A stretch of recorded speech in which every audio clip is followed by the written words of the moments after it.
Assalamualaikum warahmatullahi wabarakatuh.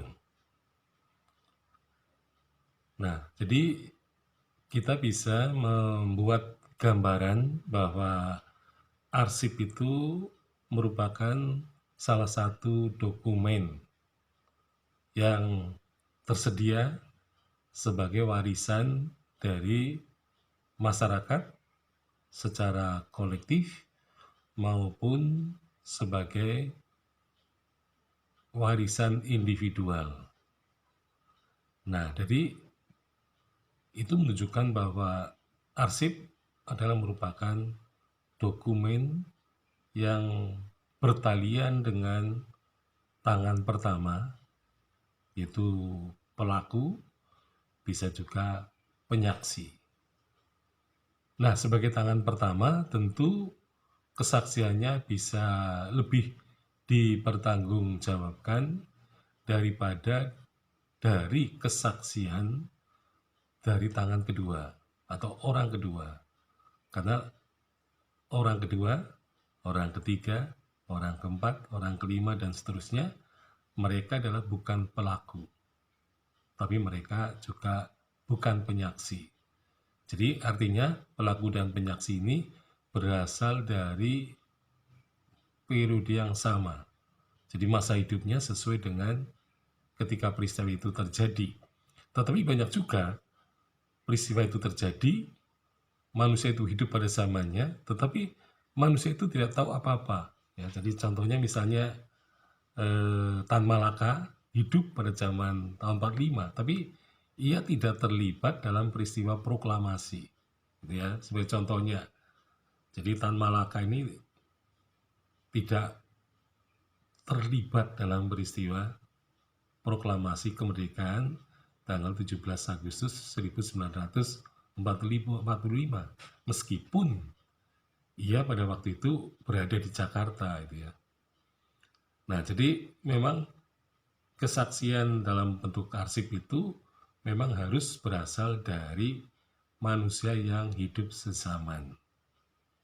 Meskipun tadi juga bahwa belum tentu orang sezaman itu juga mengetahui peristiwa itu.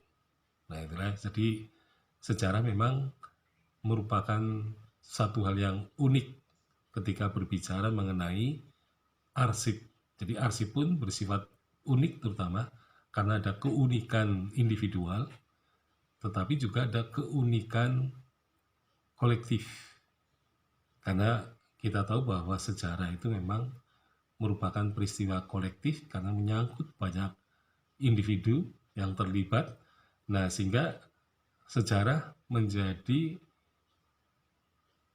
antar faktor atau bisa juga multi tokoh, ya, multi aktor.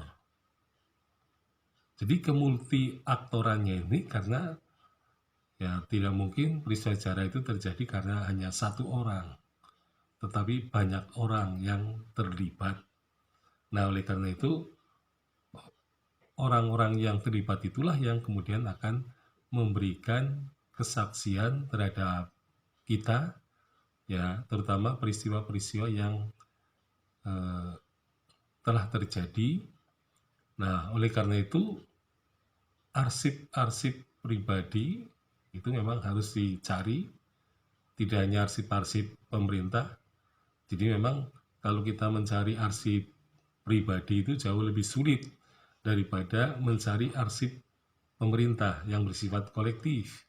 Ya, karena pemerintah itu biasa menyimpan arsip dalam bentuk yang tertata.